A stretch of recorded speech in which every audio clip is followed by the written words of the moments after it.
رمضان كريم، كل سنة وانتم طيبين. وربنا يجعله شهر خير وبركة علينا وعليكم جميعا. هنكون مع بعض ان شاء الله على سفرة رمضانية من مطبخي لمطبخكم. اخيرا رمضان جه، جاهزين نعمل مع بعض احلى فطار كل يوم. النهاردة عملت مع بعض القطايف، والقطايف كانت واحدة من متابعيني طلباها مني، وانا بصراحة ما اقدرش اتأخر عليكم. عملت لكم القطايف من الالف للياء، وحبيت انزله في فيديو لوحده لان انا كنت عاملاه فيديو قبل كده بس قديم شويه، فما كان مع اكل فما كانش باين، فانا حبيت انزله فيديو لوحده بسفره رمضانيه.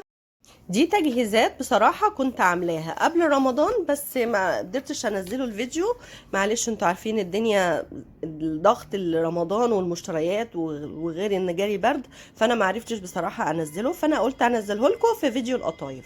انا بعمل الشربات قبل رمضان بيومين 3 كده، اخليه عندي للشهر كله. بعمل كيلو ونص 2 كيلو، انت اعملي الكمية اللي تناسبك واللي تكفيكي. ده تقريبا كيلو ونص سكر، وانا بصراحة ما بعملوش بمقدار او بمعيار. انا بغطي لما ببقى عايزة الشربات تقيل، بغطي السكر بالمية، يا دوبك بس السكر يتغطى بالمية، مش اكتر ولا اقل، عشان احنا عايزينه شربات تقيل. اللون الشربات اتغير شوية لان انا كنت مع حاطة النار، مشغلة النار وانا حاطة الحلة وحطيت عليها السكر، واتأخرت عقبال ما حطيت المية، فشوية من السكر اتكرمله. ما تقلقوش، لما نحط الليمون دلوقتي اللون هيظبط جدا.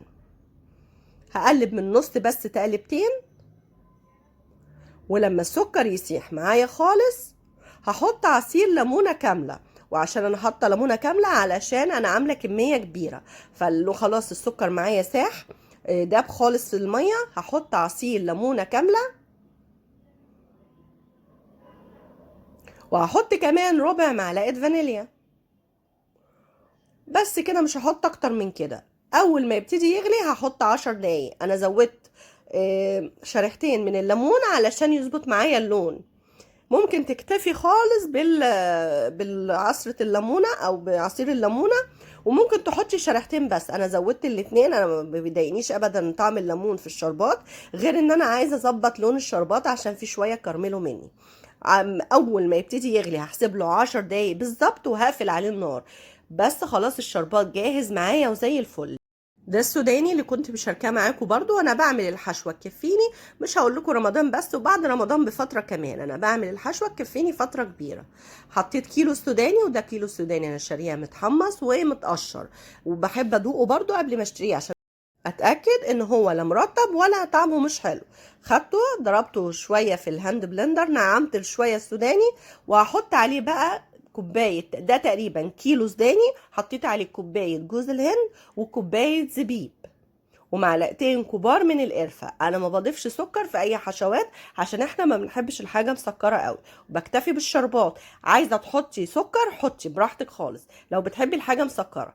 بس يبقى كل اللي حطيتيه سوداني، جوز هند، زبيب، وكمان قرفه. ده كل اللي حطيته في الحشوات العاديه اللي زي اي حشوه بنحشيها. دي جاهزه معايا، الكنافه، قطايف، جلاش. بس كده اعبيها في اكياس وهحطها في الفريزر، وقت ما هعمل كنافة او قطايف او جلاش هتبقى جاهزة معايا. ودي بتوفر عليكي برضو وقفة ومجهود في رمضان. يبقى الجلاش جاهز، والشربات، سوري، الشربات جاهز، وكمان الحشوة بتاعت الحاجة اللي هنعملها جاهزة. هنيجي بقى نعمل القطايف، وهنعمل عجينة القطايف من الألف للياء. وأنا بقالي سنين ما بشتريش القطايف من بره، بعملها في البيت، أحلى وأطعم كتير. الكوباية المعيارية هي نفس الكوباية اللي هعاير بيها كل المقادير. حطيت كوبايتين دقيق من العادي، دقيق الزيرو العادي، حطيت عليهم نص كوباية دقيق سميد. الدقيق السميد هو دقيق البسبوسة، بنشتريه من عند العطار. ما ينفعش تجيبي الاكياس البسبوسة الجاهزة وتحطيها معاها، انا عايزة دقيق سميد بس، مش مضاف له اي حاجة.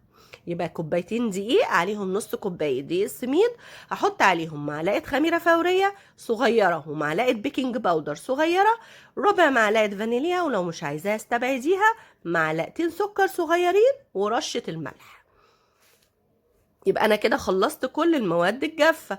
كوبايتين دقيق، نص كوباية دقيق سميد، معلقة صغيرة بيكنج باودر وخميرة، معلقة صغيرة فورية، وربع معلقة فانيلا، ورشة الملح، ومعلقتين صغيرين سكر. خلاص قلبتهم مع بعض كويس، وبنفس الكوباية اللي عيرت بيها هحط كوبايتين 2 مية دافية. مية دافية مش سخنة ولا هي ساقعة، علشان الجو ساقع واساعد العجينة تخمر معايا بسرعة. هقلب، ومش محتاجة تقليب ولا عجن ولا اي حاجة، انا هقلبها لحد ما الخليط ده يمتزج معايا كويس جدا. دقيقتين 3 بس كده اتاكد ان الخليط ده امتزج معايا.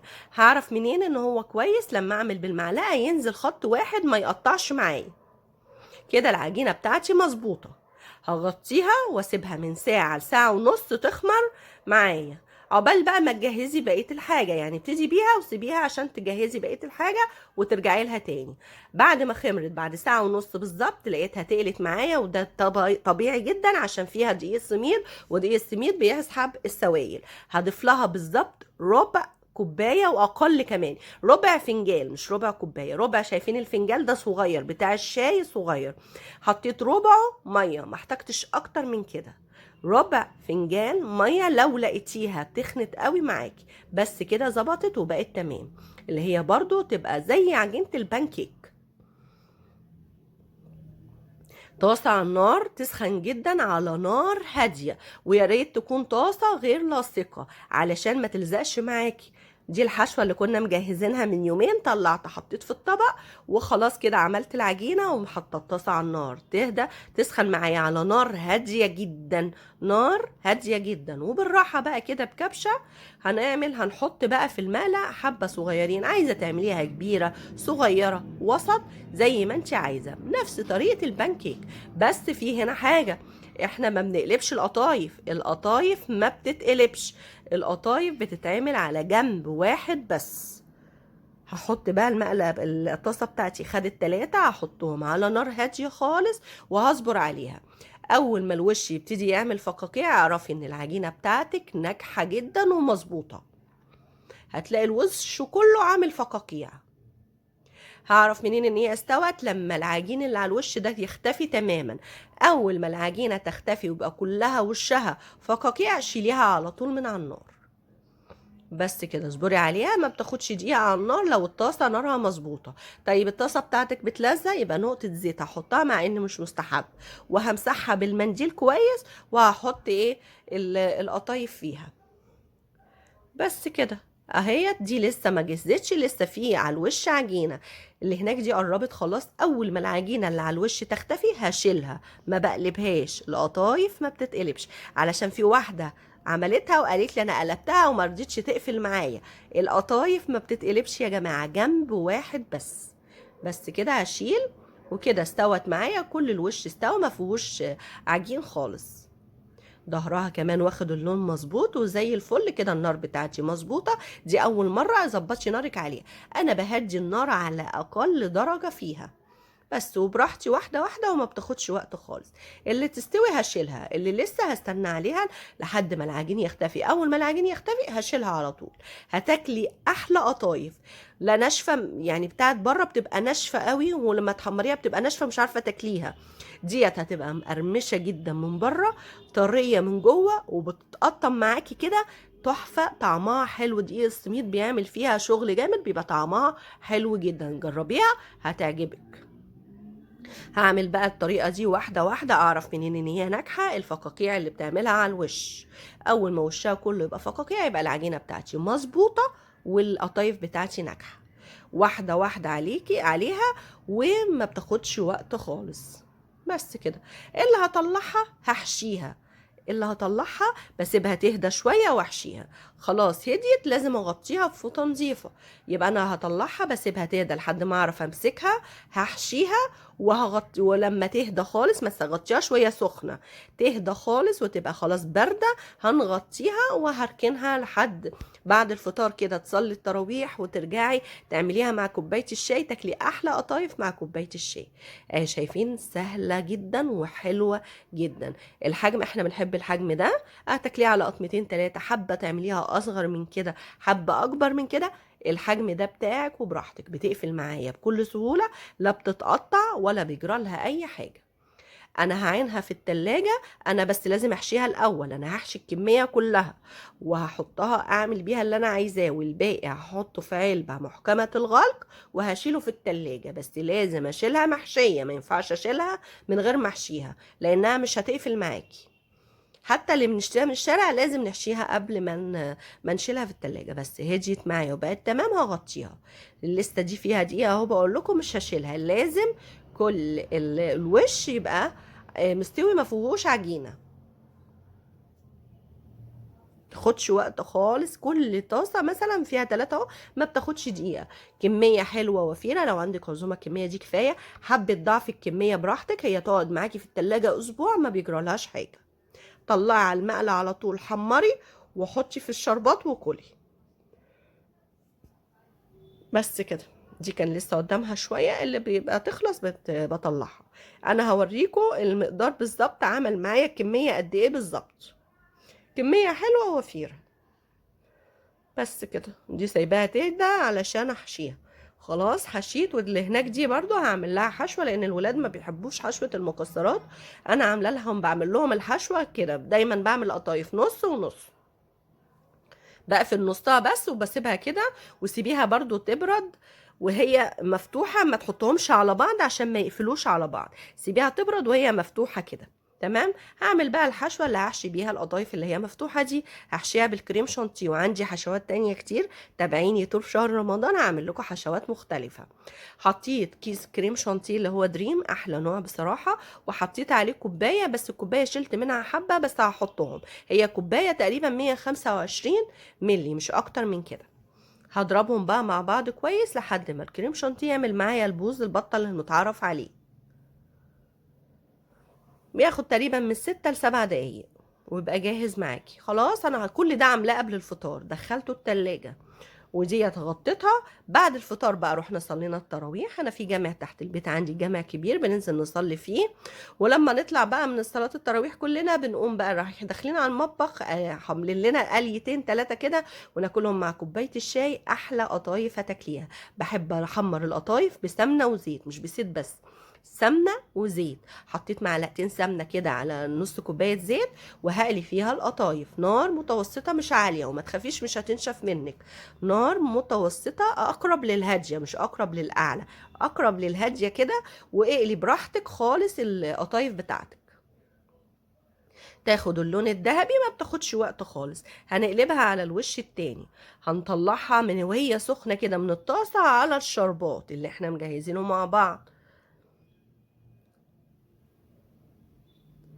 بس اخدت لون ذهبي قلبتها، وبالراحة عليها وخلي النار هادية عشان تاخد لون، تاخد وتستوي معاكي كده، تبقى مقرمشة من بره ومن جوه طرية، ويبقى لونها ذهبي وحلو كده. نار هادية براحتك، واقلي بقى وحطي على الشربات على طول. وطلعي من الشربات، صفي كويس، احنا بنحب نصفيها يعني نطلعها من شربات على مصفى، علشان احنا ما بنحبش الحاجة مسكرة قوي. تصفي شرباتها زائد شوية. نسيبها على مصفى 5 دقايق كده وبعدين بنقدمها. بس ديت اللي هي محشية، ديت اللي احنا لسه سايبينها نص فتحة كده علشان نحشيها بالكريم شانتيه والمكسرات اللي احنا عاملينها. هقليها برضو على نار هادية وبراحتي، واحدة واحدة، علشان تبقى حلوة معاكي وطعمها حلو وما تتحرواش ويبقى لونها مش حلو. بس حمري على قدك بقى، مش ضروري تحمري الكميه كلها لان القطايف سخنه، احنا بنحبها سخنه الصراحه. فحمري على قدك، والباقي في علبه محكمه الغلق في التلاجة. تاني يوم تالت يوم طلعي وحمري، وفي الزيت على الشربات وكلي على طول. احلى قطايف ما بيجرالهاش اي حاجه، بس تطلع على الشربات اللي احنا عاملينه. وانا بحب اسيبه في الحله اللي انا عاملاها فيها دي حله ما بستعملهاش، حاطاه فيها وبعينه علشان يبقى سهله معايا لما اطلع فيها قطايف ولا حاجه. بس كده.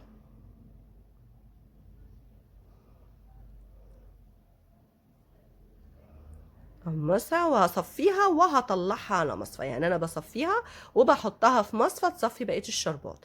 ده بقى اللي مفتوحه، اللي هي نص ونص، حطيت فيها كريم شانتيه. انا حتى ادور على اكياس الحلواني ما لقيتش الاكياس، فعملتها بالمعلقه.